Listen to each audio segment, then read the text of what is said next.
Hey now, welcome to another edition of the Inside BS Show. Today we're talking about looking at your finances under a microscope. Well, maybe not your finances, but you may need somebody to check out somebody else's under a microscope at some point. My guest today is Stuart Berman, and he's the co-founder of RSA Management and Investigations. He has spent the better part of his career looking into the fine details that most others miss.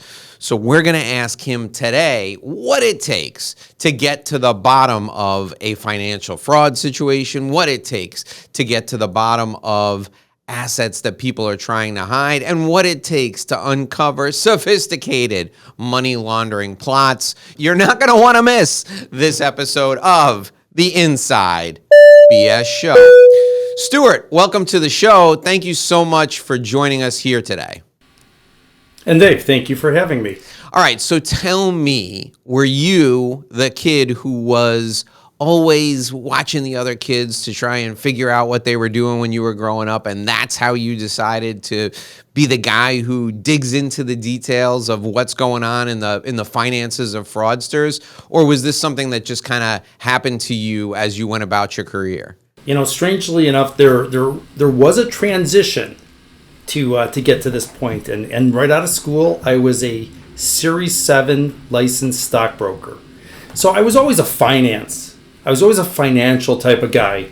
And one day I had a client who came in and she started crying, and I asked her what's wrong, and she said, well, another stockbroker stole her money.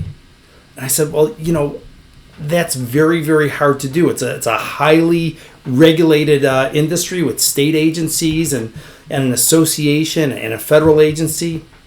So she brought in a bunch of statements, and I took a look at her statements, and this was probably 1993. And I ended up putting into Excel about 2 years worth of transactions where the broker was taking her out of municipal bonds with maybe 2 to 3 years left to maturity and putting her in 30-year bonds. She was 85 years old. She was never going to live to see, a 30-year bond to come to fruition. And it turns out I turned it over to the state of Illinois. They investigated it.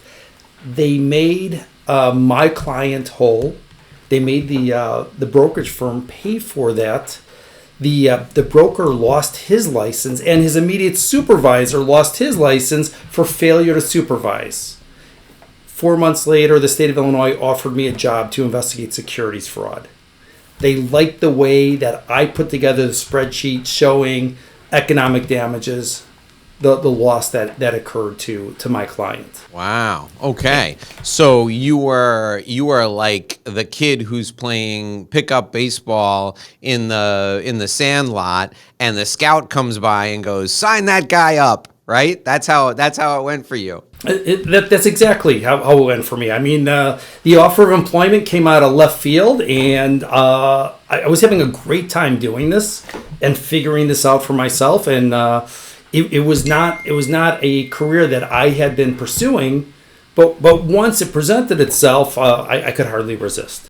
Okay, so take us through the progression of your career and some of the other things you did. So you worked in finance, right? You worked with securities fraud. Talk about some of the anti-money laundering stuff and some of the other types of investigations you did over the years. Okay, so to give you a little bit of background, I went from working for the state of Illinois Department of Securities, doing investigations and audits, and after about 4.5 years, I moved to the federal government. I am now a retired federal agent and a forensic accountant. I spent over 20 years with the U.S. General Services Administration Office of Inspector General, investigating criminal, civil, and administrative cases. So what made that a very unusual place as a federal law enforcement agency is that one day we could be on the streets investigating a credit card fraud case, and the next day we were investigating a $600 million key tam case, civil fraud case. So in working those types of cases, everything from street crimes to very complex, high-level fraud crimes, we developed those skills because what do criminals ultimately want to do? They want to hide the money. They want to hide the flow of money, and especially that's where you find anti-money laundering. I'm a certified anti-money laundering specialist, and in those cases where they use structuring and layering to try and throw us off so that we can't find the money that was hidden, once we find that, those become additional charges in the federal arena. And those charges carry a very long sentencing guideline. So that's where you develop it, is working those cases, tracing the money from A to B to C to the point where they have like a clean company check, or they've washed the money. So we bring those skills today, and today it's a different story because in the last 5 or 6 years, because of technology, they have new vehicles to work with. At one time they were strictly working, with bank accounts, and then they were working with brokerage accounts, and now they're working with cryptocurrencies, exchanges, non-fungible tokens, virtual real estate, and here's the craziest one of all: video games. Because they could buy virtual assets in a video game. They could buy a planet. They could trade within that game's manufacturer set of games. They can use exchanges to go to other games. They could trade with other people 3-4 times, then sell it, and leave with a video game clean manufacturer's check. So having the ability to be able to trace cryptocurrencies transactions, cyber transactions, and knowing how and where, to be able to find these and where to look today with technology makes the difference. Okay, so I love all that, and I want to talk about that last part in a little bit of detail. But before we get into that, I want to go back and ask you. So when we hear about the GSA, the Government Services Administration, I think of the GSA kind of as the internal police for all the government agencies, right? So if something goes wrong in the FBI, don't they turn it over to the GSA to investigate, like the internal workings at the FBI? Isn't that, like, the GSA is a massive agency? Am I off in that, or is that what it is? You're on the right track, but there are further breakdowns. The GSA is the landlord, it is the fleet service, and the contracting branch of the federal government. So government properties are owned by the GSA and leased to agencies. And with that, you find a lot of contracting fraud. It's the contracting branch for the federal agencies. So they can contract and literally everything from a paperclip to an F-16 fighter jet. And everything in between. So they set the prices, establish the contracts, manage the contracts, and then they're the fleet. So when you have this much going on in contracting, you end up with a lot of contracting fraud. You end up with third parties or contractors who don't necessarily deal honestly with the federal government, whether it's inferior quality product substitution or double billing or some other type of scheme, or a pay-to-play type of situation where they are paying bribes to get U.S. government contracts. And that's kind of the work that I did as a special agent with the GSA Office of Inspector General. Most of the work I did was in the area of public corruption, investigating bribes in exchange for government contracts. Okay. And being in Chicago, there was never a shortage of that type of activity. So when there's something, though, and the civil side of it, you mentioned key tam cases. So there's a whistleblower maybe in a fraud for a government contract, like a huge government contract. They would call the GSA to look into that. They would call us or use our hotline to look into that. And if the case was accepted by the U.S. Attorney's Office, that would be, or U.S. Department of Justice antitrust, then they would intervene. And if they intervene, then we would do all the investigative work on this whistleblowing.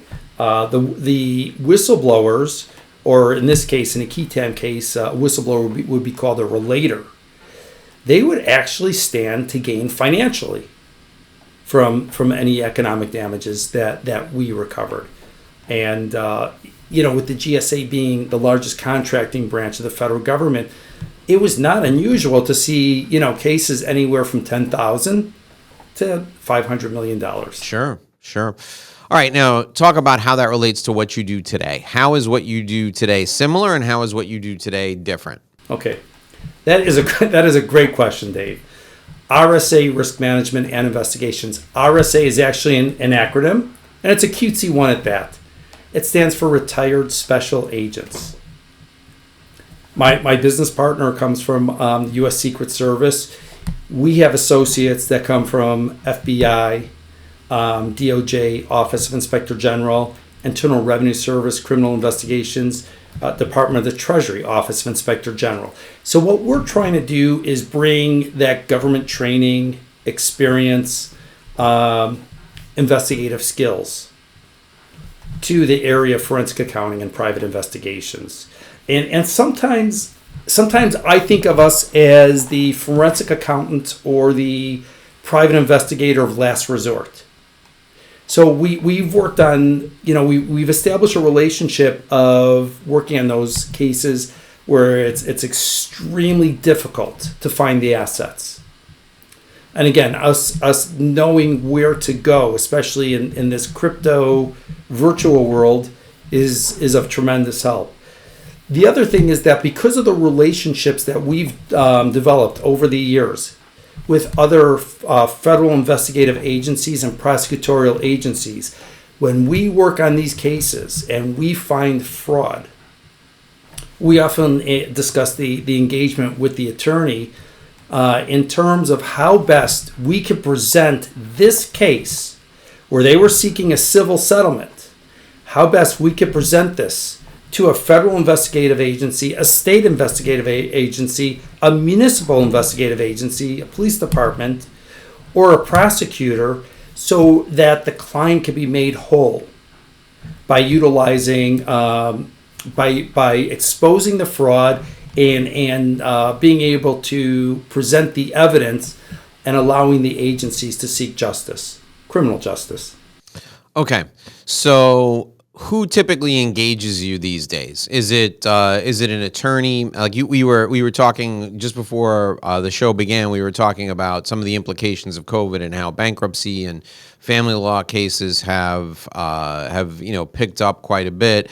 So who typically engages you? Is it the attorney for one party in a divorce, or a creditor's attorney in a bankruptcy who thinks that there may have been a fraudulent transfer? Who's the person that typically goes out and finds you and brings you into a case? Exactly what you said.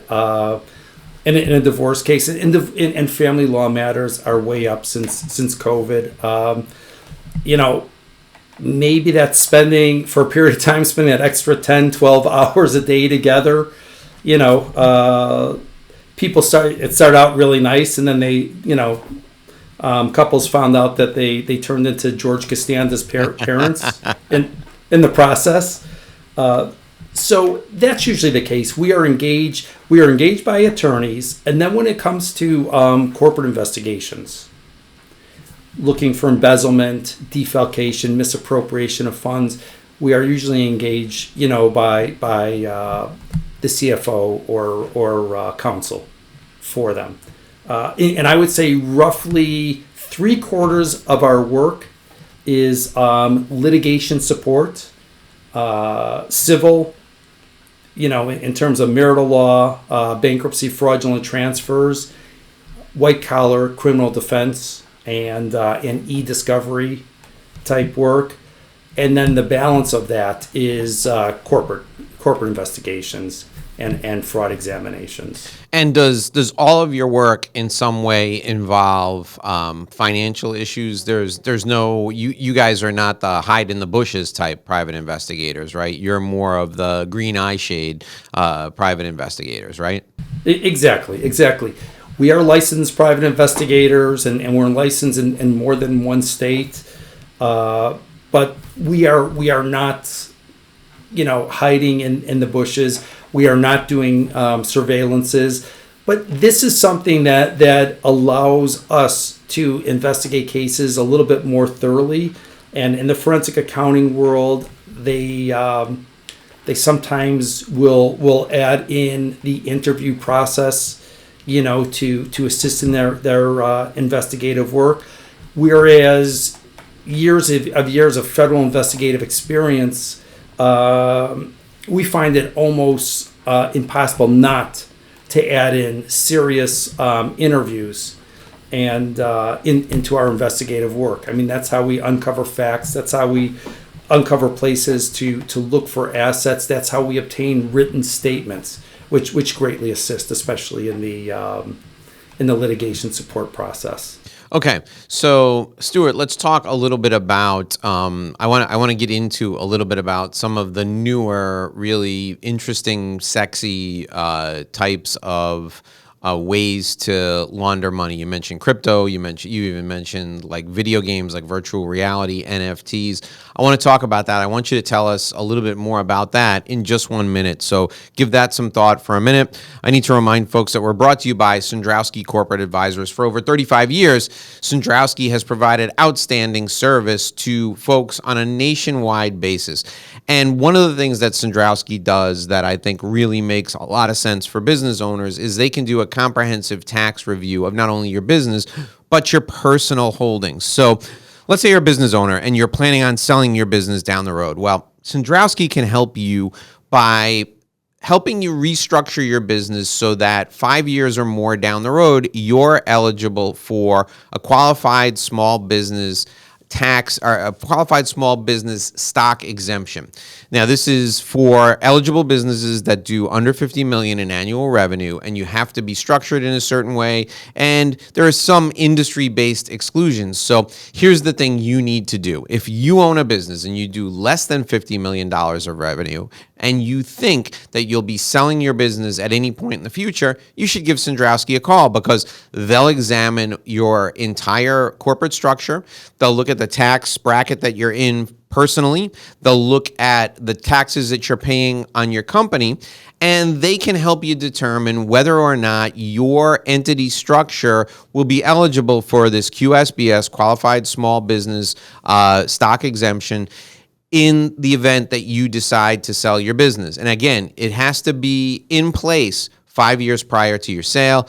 Give Sandrowski a call. They'll explain the whole thing to you. You can reach them at 866-717-1607, 866-717-1607. Sandrowski Corporate Advisors is a CPA firm with a different perspective. We're also brought to you by My Revenue Roadmap Guide. If you want to build your book of business and you're a professional, here's what you need to do. You need to have a plan in place that helps you make your relationships work for you. Relationship-based business development is the way to go if you're a professional. You're not going to cold call. You're not out there knocking on doors, asking people if they have problems you can solve. You need to rely on your relationships. I've got a guide for that. It's the same guide I use with my clients. I'm going to give it to you for free. Here's all you need to do. Go to revenueroadmapguide.com, revenueroadmapguide.com. Enter your contact info. Download your free business development plan today. It's my gift to you for watching, for listening to the show. Go to revenueroadmapguide.com. Enter your contact info today. All right, we're talking with Stuart Berman, and he is the co-founder of RSA Management and Investigations. You can reach out to him at 708-417-9269, 708-417-9269. All right, so Stuart, what are these nefarious characters doing these days with crypto, with NFTs, with, I guess, virtual reality assets? I mean, these bad actors sometimes are so strategic in the schemes they come up with. I mean, crypto I get, but like going into virtual reality and buying assets in virtual reality and then trading them and having a clean asset and then selling it. Wow. I didn't even imagine that was, I mean, it makes sense that it's a money laundering scam, but I didn't imagine that people would be that we would use that type of a vehicle. Talk about some of these newer things that you've seen. Okay, so I think the best way to make this very understandable is actually to tell a story. So in 2005, there was a Hollywood actor, kind of a B-list movie actor by the name of John Jacobs. And now he likes to be called John Never Die Jacobs. So John Jacobs was a gamer. He loved playing video games. And his game of choice was Entropia. So he refinanced his home. And in his refi, he did a $100,000 cash out. And he bought a planet in Entropia and called it Club Never Die. So he made a nightclub, a coliseum, and a shopping mall out of his virtual reality, his virtual real estate within this game Entropia. Now he charged people $1 to come in. He charged them to go to the bar and to get drinks. He charged them to make purchases in the coliseum and the shopping mall. Now they were paying with virtual dollars, but there's an exchange where you exchange real dollars in the exchange for virtual dollars in the game.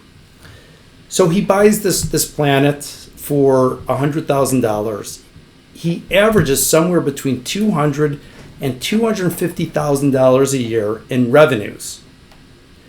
Virtual revenues that become real revenues because you cash the virtual out for fiat currency. So over a 6-year period of time, he makes over $1 million. After that, he decides to go ahead and sell his planet and his Club Never Die. And he sells it, I think, for somewhere over $600,000. So he makes well over $1 million in revenue. And he makes another $500,000 plus in selling this virtual asset. Now, mind you, this is an unregulated industry by the federal government and especially by the Internal Revenue Service. So all income was self-reporting and his capital gains was self-reporting. Well, the gaming world takes notice of this. And as the gaming world is taking notice of this, so are the professional money launderers. Here is a place where not only can they buy assets, but they could generate revenue off the assets. Because one of the biggest problems with money launderers is slippage and shrinkage. As they're utilizing process and moving it from one place to another, money is shrinking and losing money. But if they're buying assets that generate revenue, there's kind of that offset from shrinkage. As I said earlier, that if there's one game manufacturer, that game manufacturer might allow you to trade between one game and another game they have. So now you trade assets that you own, virtual assets in one game to the next game, maybe to the next game. In the early days of this, they had dark web exchanges. Now they have above ground web exchanges. So let's say you want to go from Entropia and sell your planet and trade with someone who is an asset owner in World of Warcraft. You want to trade your planets for a number of swords. You are now jumping from one game manufacturer to the next. And some people then jump from that manufacturer to the next. At some point, you may just want to sell everything outright. And when they do that, they're ending up with a check. And this check is not traced to the original cash and currency that they received from their ill-gotten gains from their illicit activities. So the money laundering community took notice of this, and this started becoming a vehicle that they wanted to use.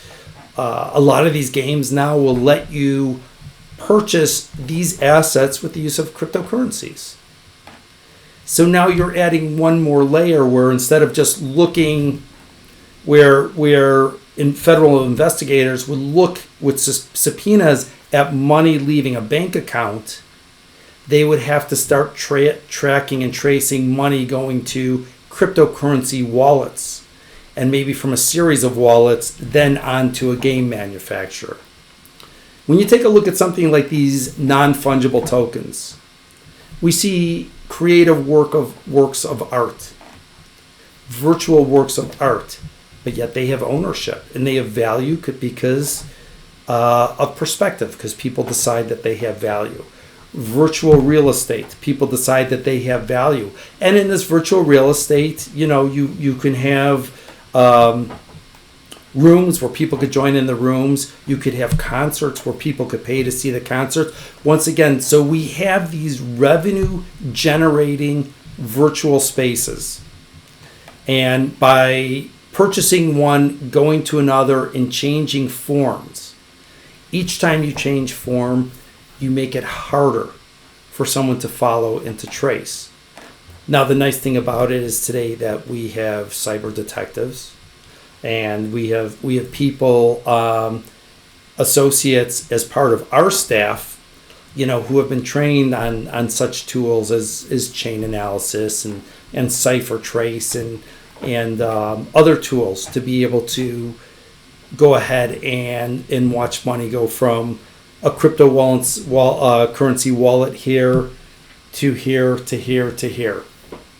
So it becomes more and more complex, but it's not something that's unsolvable. It's something that can still be followed. Yeah, but that's a really complex scheme. So your corner drug dealer who also owns a bodega and runs his money through the bodega is not gonna, most of them are not gonna be able to pull off a scheme like this. This is a sophisticated fraudster. This is somebody who's probably dealing in like arms or, is siphoning money from a governmental agency or a very large company.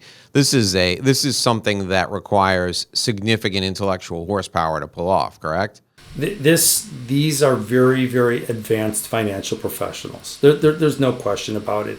But, for years and years, I've been watching the skill sets of those who commit crime increase exponentially. There's that old saying about, computers, when they were first developed, the first 25 years, things, move slowly. And then after a certain point, technology has grown at a quantum leap. And especially with artificial intelligence involved. Well, because technology has grown at a quantum leap, so has the fraudster. And basically the thing that I've always said is that that the crimes never change, only the props. Yeah. So a theft is a theft, and embezzlement is embezzlement, but the props and the means by which they do it. Those are the items that change, and we're forced to always go through training and increase our certifications and do continuing professional education hours to be able to stay on top of this. Otherwise, we won't be able to. Yeah. Well, I live in Miami, and we're familiar with fraudsters down here. We've got healthcare fraud, we've got frauds in the real estate industry, but that cyber fraud with gaming, NFTs and crypto, that's some really advanced stuff. Stuart, let's touch a little bit on some of the measures that have been put in place. Now, I'm not sure if you're familiar with them, but I'm willing to bet that you might be a little familiar with them. Like here in Florida and up in New York now, there was a trial program that I think was extended. It may have even been made permanent, where you had to trace funds back 2 generations if you were buying a condo that was over a certain dollar value. And that was specifically put in place because people who are on the sanctions list before the recent unpleasantness in Ukraine, the Russians who are on the sanctions list, Chinese who are on the sanctions list, they would have straw buyers, but using their money to buy condos. Like here in Miami, there's a particular strip in the northeast portion of Miami called Sunny Isles Beach, where more Russian is spoken than English or Spanish. And that particular area is all high-end, multi-million-dollar condos that were more than likely, I don't know for sure, so don't write me letters or send me tweets and stuff saying that I'm picking on Russians, but I guarantee you there's Russian money from people who are on the sanctions list that purchased some real estate there. So they put these measures into place where people have to trace the finances back a couple of generations. Now, that's been in place in the criminal defense field for years, where you couldn't use the money from ill-gotten gains to defend yourself. So, when you pay your lawyer, that money oftentimes would have to be traced back a couple of generations. Explain to people what that means, because that's not as tough as tracing money that's out in cyberspace. Explain how, like a condo purchase, how would you trace the money back 2 generations? I'm coming to buy a condo. Do I need to show that I made the money through a job or it was given to me by my Uncle Pete? Like, how does that work? Tracing is tracing. So you would look at the deposits and the source of the deposits. You would also marry those up to tax returns. So, we all started at the same place, is where the origin of that money came from. That check came from to purchase that condominium. And we trace it back from there. And on this, you have to go back 2 generations. So, as I said, it is just a process where, in the federal investigative community, the one great thing that you always have access to is federal grand jury subpoenas. So for the most part, there's nothing that you can't be able to obtain and examine on that. But let's say that something were to, you have a bank here. And the bank that purchased the condominium that the check came from, you were to look at the deposit that came from that bank, and that bank came from, let's say, a bank inside of Russia. So now the trail gets a lot more difficult, because you're trying to be able to confirm if those assets were legitimate assets, or they were assets that came from some type of illicit trade or operation. And for the attorneys who are listening, some of the real estate attorneys who are listening, who are watching, where are some of the spots that should, in their mind, throw up a red flag if funds are coming from? Is it like Isle of Man, Jersey, the Caymans, not Jersey, New Jersey, Jersey, the island? Like, what are some of the areas of the world where, obviously, if money's coming from Russia, you're going to go, wait a minute, right? If money's coming directly from China, you're going to go, hang on a second, right? But like, where are some of the sneaky places where money could be coming from, where the attorney should take a moment and say, hey, listen, we need to do a little bit more vetting on this to make sure we don't have a problem? So, you can always go to the sanction list and take a look at that. You can go to the OFAC website. You can go to the Association of Certified Anti-Money Laundering Specialists website and go ahead and take a look at those lists.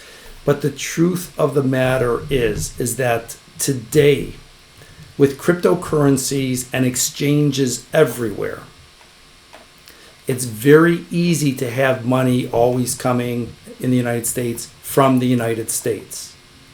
It's very easy to make it appear that the wallet or the exchange that was used is here in the United States. So it's actually the tracing that becomes much more important than the idea of a country of origin. Yeah, interesting. Okay.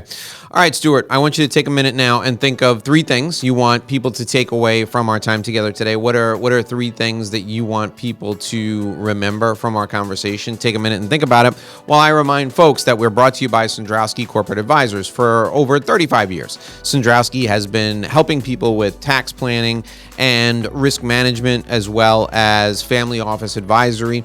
If you're in a private equity firm and and you are doing a number of transactions, you want to make sure that the entity structure and the tax exposure for each of your companies as well as for your management company is done in a way that makes perfect sense and reduces your exposure to the bare minimum.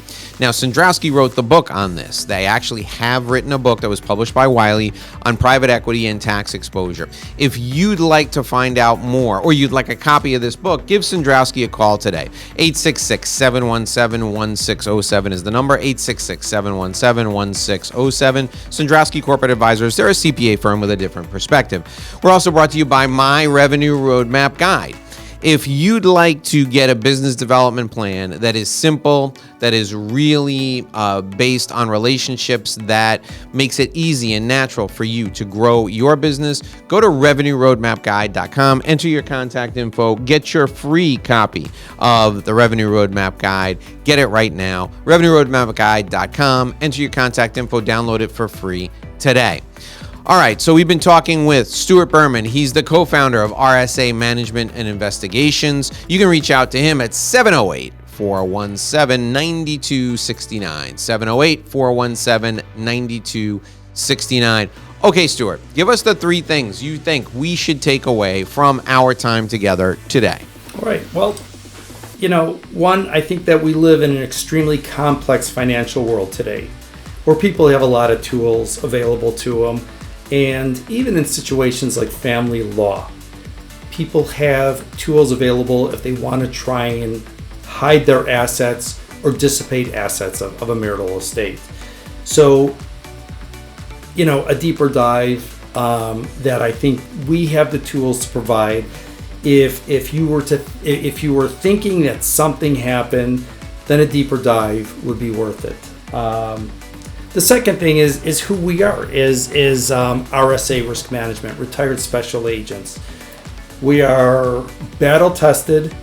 We've been through criminal trials and civil trials. We grand jury, we have federal training. And I think that we bring that ability to do a deeper dive and extract deeper information and present that in a way that it can be utilized. The other thing is that we bring the last thing I would say is the integrity that we bring to the table. Having been government employees and as an Office of Inspector General, federal employee, we are held to a higher standard because we investigate other government employees.